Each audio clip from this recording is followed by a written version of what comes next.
El caballo renco del expedicionario Hernán Cortés.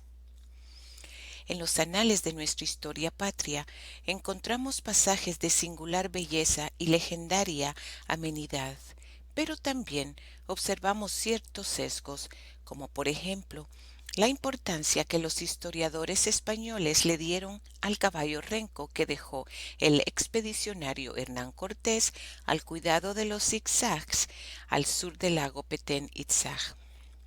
Esto es obvio al leer la historia, tanto durante la época colonial así como en la época moderna, y esto fue precisamente lo que me motivó a escribir sobre este acontecimiento. Pareciera como que esta leyenda ha servido a los historiadores españoles como un distractivo de las atrocidades cometidas con los nativos, cuando ellos invadieron nuestro territorio buscando oro, mujeres, poder y satisfacciones de toda índole. Dejemos de alimentar a las nuevas generaciones con cuentos y mitos que se confunden con la verdadera historia de nuestro país y nuestros antepasados. Se sabe que la historia de las conquistas y las guerras la escriben los vencedores, a su sabor, antojo y conveniencia. Y además, pareciera que la existencia de grupos influyentes bien organizados son los que no han permitido que nuestros niños aprendan en las diferentes escuelas de nuestro país lo que podría llamarse las narraciones más susceptibles de ser creídas de cómo acontecieron los sucesos reales históricos de Guatemala. Por suerte, ya ha empezado la nueva era en la cual investigadores extranjeros y nacionales están analizando con seriedad los archivos existentes con el objeto de escribir una historia analítica de lo que podrían ser los verdaderos acontecimientos históricos de nuestra patria.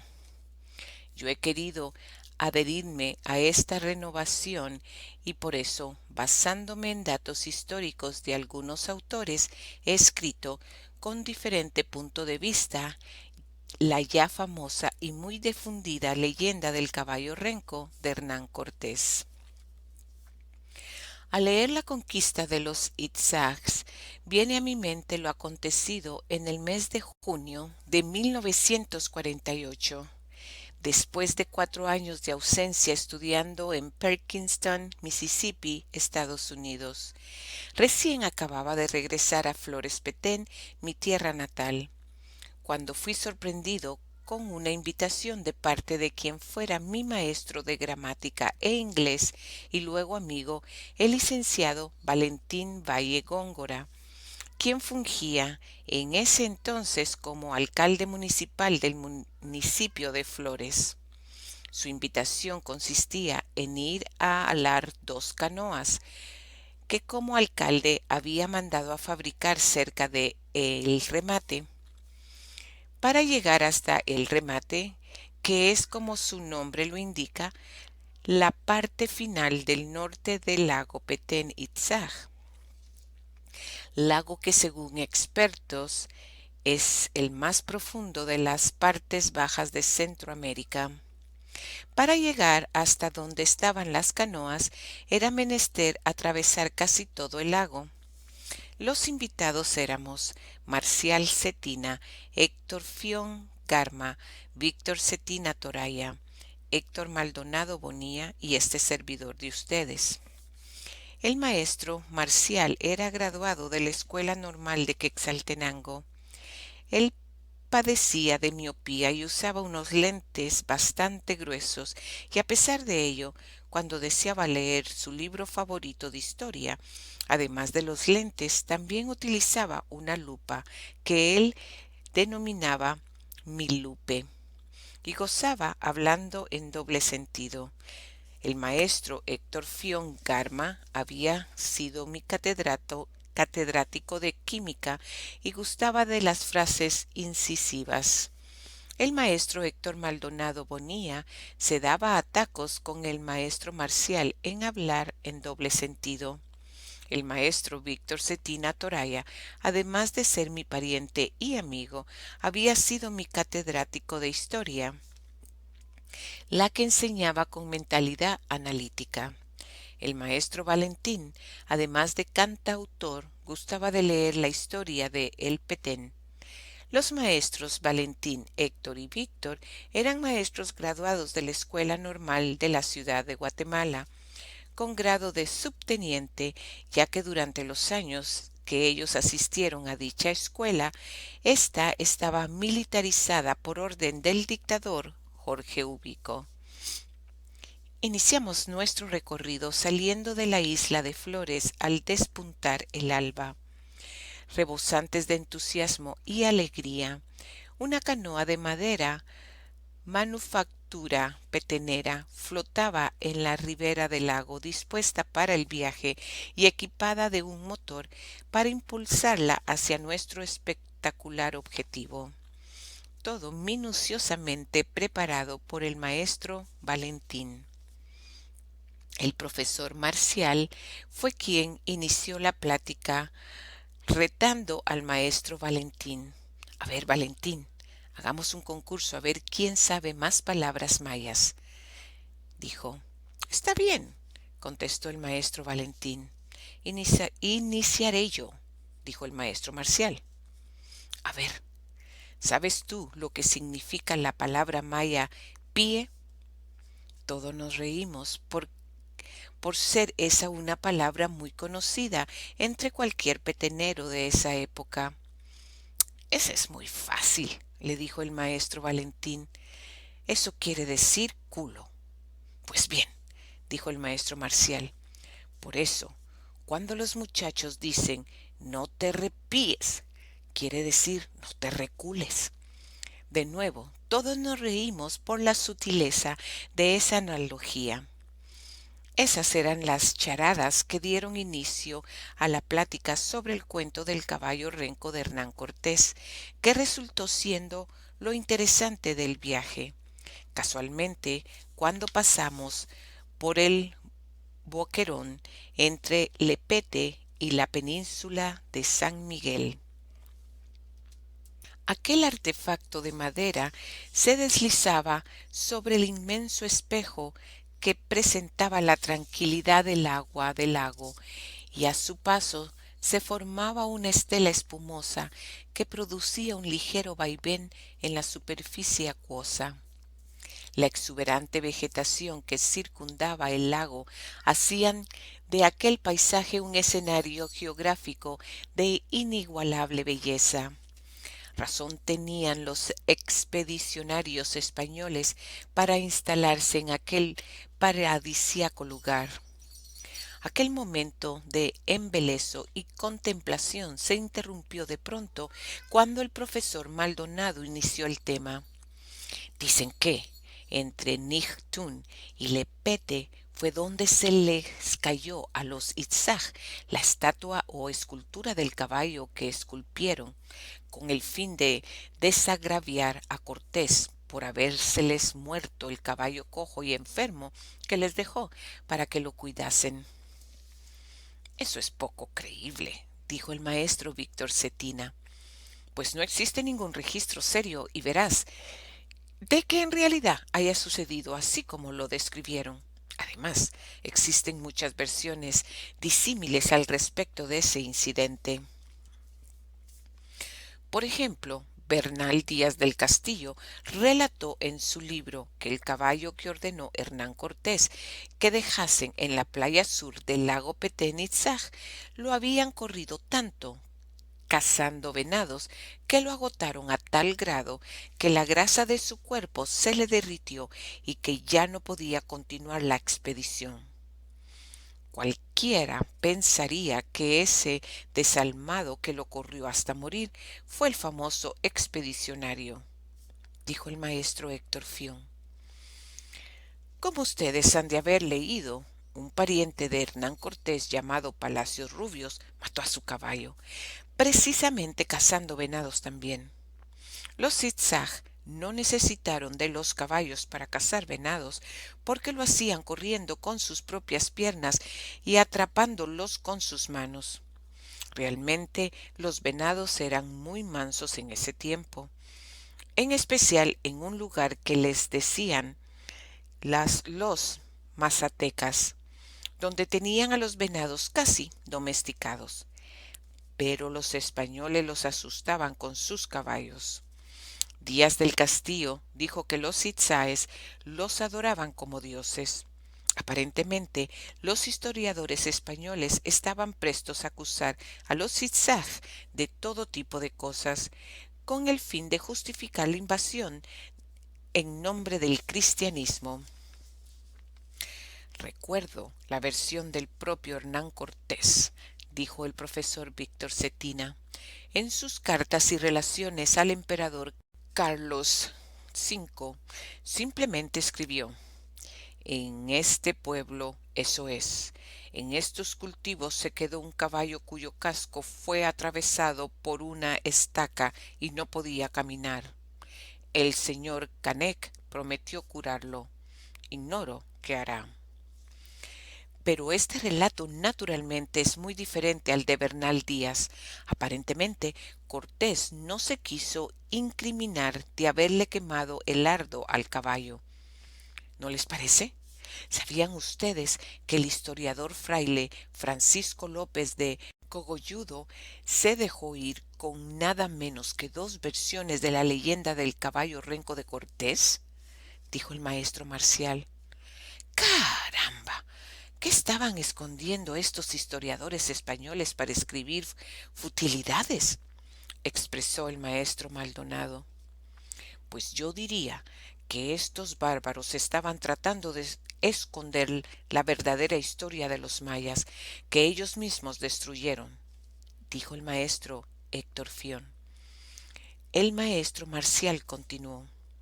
La primera versión no se sabe de dónde la extrajo Cogolludo, porque no cita ninguna fuente, pero cuenta que el caballo se murió y que al enterarse el rey Canek, Ahab Canek, reunió a sus colaboradores para decidir qué hacían, habiendo decidido hacer una réplica de madera, que posteriormente colocaron en uno de sus ofertorios como ídolo, y lo adoraron como uno de sus dioses. Cuando los frailes franciscanos Fuensalida y Orbita llegaron a Noj-Petén, hoy Ciudad Flores, en 1618, se dieron cuenta que los itzaj tenían al caballo de madera como uno de sus ídolos principales, ya que lo tenían en la parte más conspicua del templo principal, o sea, que era el ídolo número 1 de los itzaj. Bueno, ¿y cuál es la segunda versión?, preguntó el maestro Maldonado. Ya verás, esa es la más conocida, dijo el maestro Marcial. El fraile Cogolludo cita como fuente a su colega Fuensalida en la segunda versión. Dice que como los itzaj creían que el caballo era entendido, que razonaba quizás, decidieron que había que alimentarlo con pollos y carne. Además, le ofrecían ramos de flores como si fuera un personaje importante. El caballo, desde luego, murió de hambre y los itzaj decidieron hacer una estatua de cal y canto y lo colocaron en uno de los 12 o más templos que habían en Noj-Petén, Ciudad Flores. Los itzaj lo llamaron Etzimin Shak, que quiere decir caballo del trueno o rayo. Se dice que los itzaj lo llamaban así porque creían que el ruido y la luz que emanaban de las escopetas de los jinetes españoles los causaban los caballos. El historiador que anotó eso hizo un relato de manera irresponsable, dijo el maestro Fión.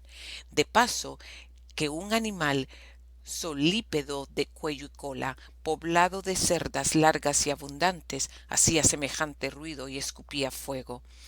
Esto me recuerda a la leyenda de Tecún. Esto es inaudito. Ustedes me están dejando perplejo con ese cuento del caballo, dijo. Con lo que el maestro Valentín continuó.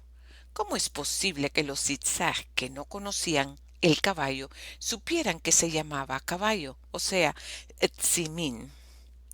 Bueno, lo que pasa es que tzimín en realidad no significa caballo, sino que tapir o danta, porque de esos animales aún hay muchos en el Petén, respondió el maestro Marcial. Lo que no logro entender, dijo el profesor Fion, es que habiendo sido los mayas los primeros en interpretar el concepto de cero como el inicio de la cantidad numérica, mucho antes que lo conocieran los españoles, estos historiadores los expongan como tontos e ignorantes. Lo que sí es cierto es que los españoles llegaron como invasores y destruyeron todos los documentos y la historia que celosamente guardaban los Itzaj, incluso toda la historia de Chichén Itzaj, que los Itzaj trajeron consigo cuando huyeron de ese lugar para trasladarse a Noj Petén o Tajitzaj. Exactamente, dijo el maestro Víctor. Yo no encuentro lógica en el razonamiento que dicen hacían los Itzaj. Por ejemplo, me parece que los Itzaj debieron haber visto a los españoles darle de comer pasto a sus caballos más de una vez. Además, si yo no sé qué come un animal, primero le doy pasto, después carne, sigo con hueso, maíz, arroz, frijol, etc., hasta averiguar qué es lo que come. Sencillamente no se deja morir de hambre a un animal por no saber qué es lo que come. Es cierto, no cabe duda que era la primera vez que los zigzag miraban un cuadrúpedo de tal naturaleza, pero ya habían visto otros semejantes como el tapir o danta, que come hierba, y por comparación muy bien pudieron haber averiguado qué comía el caballo. No hay que pecar de ingenuos y creer en ese cuento de que el caballo murió de no comer. La versión que yo recuerdo haber leído, les dije, llega al colmo, pues relata que en 1618, es decir, 93 años después de que pasó por Noj Petén el expedicionario Hernán Cortés, llegaron los dos frailes inquisidores ya mencionados, Bartolomé de Fuensalida y Juan de Orbita, con el objeto de catequizar a los Itzaj e imponerles la religión católica que estos frailes profesaban y enseñarles que el Dios de ellos era el verdadero y que sólo había un Dios y que ellos, los Itzaj, debían de olvidar a sus dioses, así como obedecer a su soberano español porque era muy poderoso. Eso sí que era una ardua tarea, dijo el maestro Fion, pues los zigzag no necesitaban ni ropa, ni comida, ni utensilios de los españoles, mucho menos su dios, pues los zigzag ya tenían varios dioses. Estos frailes, continué, fueron bien recibidos por el Ajaf Khan Ek y les permitió visitar los templos, pero el irascible fraile Orbita, al ver una estatua de un caballo en un lugar importante del templo, se puso iracundo e inmediatamente destrozó con una piedra el ídolo, el cual hizo añicos. El fraile calificó al ídolo como abominable. Los Itzaj no tardaron en imitar al fraile y principiaron a destruir las estatuas de los santos católicos, imágenes de yeso y crucifijos de los frailes. En esta oportunidad no les hicieron nada a los frailes, aunque sí los amenazaron. Les permitieron regresar a Yucatán, advirtiéndoles que no volvieran más. Sin embargo, algunos guerreros Itzaj Mientras se marchaban, les hicieron demostraciones violentas para amedrentarlos. El colmo de todas estas versiones de El caballo, dijo el maestro Maldonado, es que alguien tuvo el valor y la osadía de relatar que los zigzag, una vez que los frailes se fueron de regreso a Yucatán, decidieron esculpir otra estatua del caballo, pero esta vez de piedra sólida, y para esculpirla se encaminaron al poniente de la isla de Flores, a 2 leguas de distancia, a un lugar denominado Nij o Nishtun, punta de Nishtun. Según dice la historia, aquí surge una interrogante. ¿Por qué no fueron al Jobó, donde también hay piedra y además les quedaba más cerca?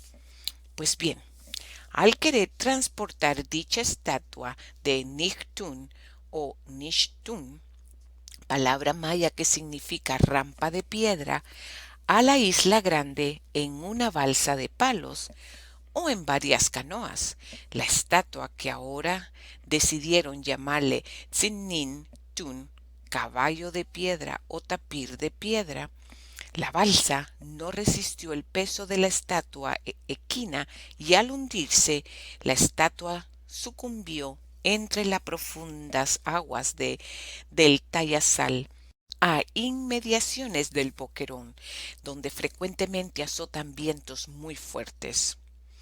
Esta versión me parece a mí la más romántica y popular. Cada vez que he pasado cerca de ese lugar, pienso en el caballo, tal como nos sucedió ahora, pero al tratar de ver, sí, en efecto, ahí está el caballo en el fondo del lago, lo único que logro ver es un fondo blanco, dijo el maestro Valentín. Me imagino que hasta ahí llegó el cuento del caballo, ¿verdad? Dijo el profesor Maldonado. Pues fíjate que no, dijo el maestro Marcial. Cuando el inversor Ursúa entró a Noj-Petén, uno de sus alférez, llamado José de Ripalda Ongay, vio un hueso largo parecido a una canilla de un cuadrúpedo que estaba colgado de 3 listones multicolores y en una bolsa habían varios pedazos pequeños de huesos que estaban en descomposición. En la parte más elevada, encima de la canilla, estaba colocada una corona. Todos los españoles se quedaron estupefactos e inmediatamente se acercaron a mirar esta exhibición fenomenal. Una anciana que los españoles habían tomado como prisionera les contó que esos huesos pertenecían al Cesnin, llamado Tzinin, o caballo que había dejado en ese lugar el gran capitán que pasó por ahí hacía mucho tiempo. Los españoles, sin inmutarse, destruyeron los huesos del caballo y los arrojaron a la basura, pues estos españoles infames, ese día de su ingreso a la isla, habían estado destruyendo todos los ídolos, estatuas, 12 o 13 templos y demás testimonios de la historia de los Itzhak, desde las 8:30 de la mañana hasta que terminaron a las 5 de la tarde. Todas estas versiones probablemente no sean ciertas, pero hacen discurrir a los estudiosos de esos acontecimientos. Muchos historiadores han escrito sobre el famoso caballo. Por ejemplo, Juan de Villagurtierre Sotomayor, quien nunca estuvo en América, ni en Guatemala, mucho menos en Petén, y sin embargo, escribió la historia de la invasión de Noj-Petén y muchos otros relatos de las incursiones de sus compatriotas, habiendo confundido a veces los nombres de los lugares y los nombres de las cosas. Describía a los zigzag como indios bárbaros, infieles, idólatras y apóstatas, carniceros, lobos de cuerpos humanos, etc. Parece ser que a él lo habían contratado para defender la imagen de Ursúa y siendo un escritor Prolijo, su mente divagaba y se las arregló para suavizar las críticas y quejas que hubo en ese tiempo en contra del invasor Ursúa. A ver, Marcial, dijo el maestro Maldonado, ¿de qué color era el caballo morcillo que dejó Hernán Cortés? Esa es una charada, respondió el maestro Marcial, debido a que en la pregunta va implícita la respuesta. A pesar de ello, te diré que era negro con visos rojizos, que es la descripción del color morcillo. Yo tengo una respuesta, dijo el maestro Víctor. ¿De qué tamaño era el caballo de piedra, de madera o de calicanto que esculpieron los zigzag? Esa es una excelente interrogante, dijo el maestro Marcial. Algunos creen que era pequeño, otros dicen que era de tamaño normal. Sin embargo, sería bueno investigarlo para no creer en algo que probablemente no existe y lo que sería peor, bajo falsas pretensiones. Para rematar el famoso cuento del caballo, les conté que mi padre había sido director de la escuela de San Andrés de 1929 a 1931. Durante el tiempo que permaneció ahí, tuvo la oportunidad de relacionarse con los padres de los alumnos, habiendo comprobado que el idioma maya o mayense es parecido al inglés, en el orden de colocar el sustantivo y el adjetivo. Esto lo dedujo por la manera en que los nativos del lugar construían las frases en español en ese tiempo. Más tarde lo comprobé en el libro del yucateco Santiago Pacheco Cruz, Compendio del idioma maya, en donde confirma Pacheco Cruz que caballo negro se dice Box Itzimin, de donde se deduce que de la primera manera los Itzaj tendrían que haber llamado Tun Itzimin al caballo de piedra y Chak Itzimin al caballo de trueno o rayo. Esto demuestra la falta de conocimiento del idioma mayense de los historiadores españoles, y a eso se debe que muchos de los relatos que ellos escribieron no son ciertos. Asimismo, se ha comprobado que ellos tenían otros intereses muy diferentes y no el de informar con veracidad. Así fue como arribamos a la isla de Flores a las 6 de la tarde, sin las 2 canoas que traíamos, por incumplimiento de los fabricantes de canoas, que sencillamente no las habían terminado.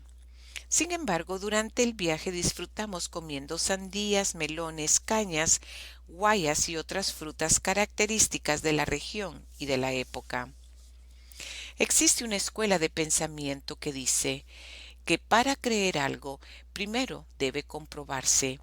Dicen que es tan malo no querer saber si algo es cierto o no, como lo es no querer saber cómo se gana el dinero con tal de que se consiga. Abraham Lincoln dijo: se puede engañar a todo el pueblo algunas veces y se puede engañar a parte del pueblo todas las veces, pero no se puede engañar a todo el pueblo todas las veces. Fue la sed de destrucción insaciable de los españoles hacia los documentos y testimonios de la cultura maya lo que nos privó de conocer más de cerca esa civilización. Estos documentos destruidos nos hubieran dado a conocer mucho de su historia, de su cultura, religión, escritura, costumbres, etc. Pero lastimosamente no hubo un solo español con la suficiente inteligencia para conservar lo que hoy añoramos por saber.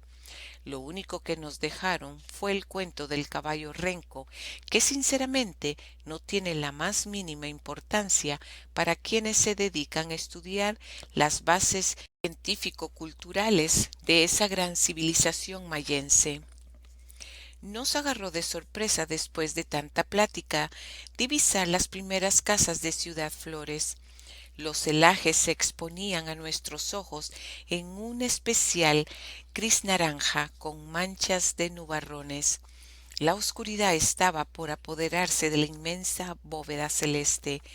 Al rugir de la máquina que impulsaba la embarcación, disminuía gradualmente su murmullo y pensábamos que esos momentos se deben de hacer más a menudo y gozar de la belleza de convivencia con la naturaleza. Creo menester hacer aquí una aclaración. La invitación para ir a traer las canoas fue real, así como la descripción de los personajes que intervienen. Lo demás lo relato como si hubiera habido una plática interesante entre diferentes personalidades que yo admiré y respeté mucho por haber sido mis maestros. La finalidad de este relato fue para exponer lo que he leído sobre esta leyenda y mi particular punto de vista.